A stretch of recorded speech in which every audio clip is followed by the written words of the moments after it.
The Ottoman Empire, conquest and consolidation. In 1450, the Ottoman Empire was an important local power, dominating western and northern Anatolia and a large part of the Balkan Peninsula. In much of this area, however, the Sultan exercised his power through vassals or semi-independent marcher lords. In the context of the Middle East, the Mamluk Sultanate of Cairo was probably more powerful and certainly more prestigious. As rulers of the holy cities of Mecca, Medina and Jerusalem, the Mamluk sultans could claim first place among all Islamic monarchs. In the context of southeastern Europe, the Kingdom of Hungary still counterbalanced Ottoman power. At sea, Ottoman strength was negligible. By 1512, the Ottoman Empire had acquired an imperial capital. Its territories, in both Anatolia and the Balkan Peninsula, had expanded greatly. The power of the marcher lords had diminished, and they were no longer present in the central councils of the empire. In Europe, south of the Danube, the Sultan ruled through his own appointees rather than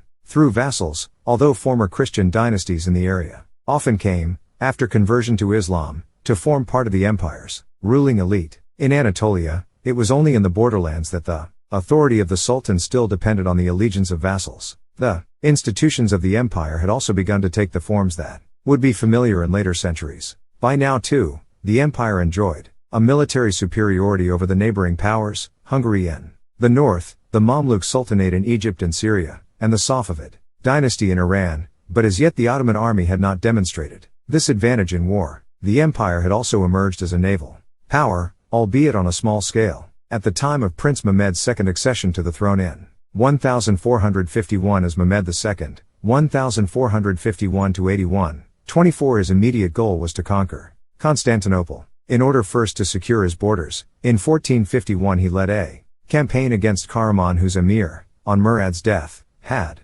seized some castles on the Ottoman frontier. The campaign once more forced Karaman to accept Ottoman suzerainty. At the same time, Mehmed concluded treaties with George Brankovic of Serbia and John Hunyadi, the Hungarian regent, to secure his southern border. In 1452 he sent the marcher lord Turahan on a raid against the Byzantine despots of the Peloponnesos, Thomas, and Demetrios. In the same year, with his borders safe, he began to prepare for the siege by building a castle on the European shore of the Bosphorus, opposite another on the Asian side, which Bayezid I had constructed during the siege of 1394–1402. The cannon from the two fortresses prevented the passage of shipping. In early spring 1453, Mehmed's army encamped before the double walls of the city, while his ships anchored in the Bosphorus. Most of the assaults the defenders were able to repel, despite their depleted numbers. They thwarted Ottoman attempts to mine beneath the walls, or to use siege towers to bring the assailants to the level of the ramparts. The Ottoman fleet was unable to prevent Genoese reinforcements coming by sea, or to break the boom which blocked the entrance to the Golden Horn, the estuary that formed a natural moat on one side of the city walls. In the end, the besiegers dragged the ships overland from the Bosphorus to the Golden Horn, but again this did not break the siege. What in the end determined its outcome was the power of the Ottoman artillery against the land walls. On 29th of May, with the Janissaries in the vanguard, Mehmed's army entered the city through a breach in the wall and began a 3-day pillage. On the day after the conquest, the Sultan entered the city. 25 The repopulation and refurbishment of the ruined metropolis was to be a major preoccupation throughout his reign. 26 The conquest of Constantinople gave the Ottoman Empire a capital city at the juncture of its European and Asian territories, on the straits which linked the Black Sea to the Mediterranean. It was a city, too, which enjoyed a special position in Muslim eschatology, and which had been the seat of the Roman emperor. The imperial, eschatological and geographical prestige of the city enhanced the status of its conqueror in both the Muslim and Christian worlds, and it is for this conquest that Mehmed II remains famous. It was, however, only the beginning of the incessant warfare that marked his reign. After the fall of Constantinople, Mehmed secured the surrender of Pera, the Genoese city opposite the Byzantine capital, across the Golden Horn. In the following year he attacked Serbia. In 2 campaigns, in 1454 and 1455, he seized Novo Brdo and the silver mining districts of southern Serbia, confining the despot George Brankovic's territory to the north of the country. In 1456, he besieged the Hungarian city of Belgrade, but this time he was unsuccessful. John Hunyadi's forces not only repelled the attack, but came close to overrunning the Ottoman camp. The victory saved Hungary from a full-scale invasion, but did not prevent the final extinction of Serbia. In 1457, George Brankovic died, and his son Lazar soon afterwards, exposing his territory to invasion by King Matthias Corvinus of Hungary, or by Mehmed II. Mehmed was the first to act. In 1458, an army under the Serbian vizier, Mahmud Pasha, invaded and, by virtue of Mahmud's political guile as much as by military force, captured Golubats, Smederevo and other key fortresses, bringing Serbia under Ottoman control, and establishing the Danube as the border between Hungary and the Ottoman Empire. The conquests which the Sultan made in the Aegean region during the same years were less extensive but probably more lucrative. The fall of Constantinople had alarmed the Latin rulers in the Aegean region, who rightly feared that their own possessions were now under threat. Venice in particular, fearing for the safety of Negroponte, had annexed the islands of the northern Sporades to form a northern line of defense and, at the same time, pursued negotiations with Mehmed. These resulted in a treaty which allowed them to trade freely and to maintain a colony with a bailo in Istanbul. It was rather the Genoese colonies that came under attack. In 1455, Mehmed dispatched a fleet which seized the two Genoese settlements of Old and New Phakia on the Anatolian coast, having an eye, no doubt, on the revenues from the alum mines in the district.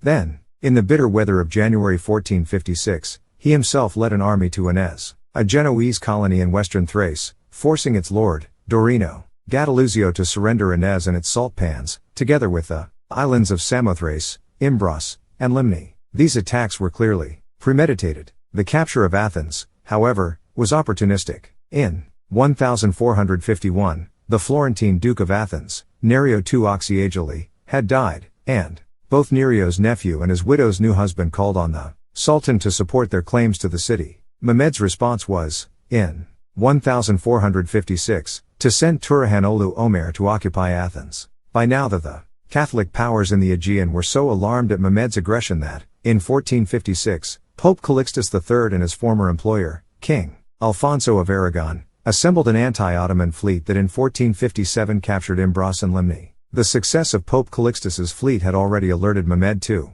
the dangers of Latin intervention in Greece and the Aegean, when the possibility of further Latin action grew with the proposed marriage alliance between the daughter of Demetrios Palaiologos, one of the Byzantine despots of the Peloponnesos, and a grandson of King Alfonso of Aragon. In 1458, Mehmed invaded. By the end of the campaign, much of the Peloponnesos was under his control, while Demetrios had agreed to marry his daughter to Mehmed, and to leave the Peloponnesos, accepting as an appanage lands in Thrace and the recaptured islands of Imbros and Limni. However, he did not move. Instead, he fought with his brother Thomas, provoking another Ottoman attack in 1460. By the end of the year, all of formerly Byzantine Peloponnesos was in Mehmed's hands. Demetrios had left for his new territory, and Thomas had fled to Rome. Only the Venetian colonies remained independent of the Sultan. Mehmed's next targets were the independent enclaves that remained along the southern shores of the Black Sea, divided by mountains from the Ottoman territory to the south. The first of these was the Genoese colony of Amasra, which succumbed without a fight in 1459. 2 years later, Mehmed launched a second campaign, sending a fleet along the Black Sea coast, while he led his army overland. His first goal was Sinop, the territory of Esfendi Arulu Ismail. As at Amasra, the fleet at sea and the army beneath his walls persuaded him to surrender. In exchange for Sinop, he received lands near Bursa. Mehmed meanwhile continued the difficult march to Trabzon, a Greek enclave under the rule of an emperor of the Comnènes, the dynasty that had ruled in Constantinople before 1204. The fall of Trabzon in 1461 brought to an end the last relic of the Byzantine Empire. The Sultan's next campaign, in 1462, was against the rebel lord of Wallachia, Vlad the Impaler, who had refused to pay tribute to the Sultan, killed his agent and terrorized Ottoman lands in Bulgaria. Vlad's flight and the submission of Wallachia brought much of the western shoreline of the Black Sea under Ottoman control, making the Ottoman Empire the dominant power in the area, a position which Mehmed enhanced in the same year with the construction of 2 fortresses at the Dardanelles to control the passage of shipping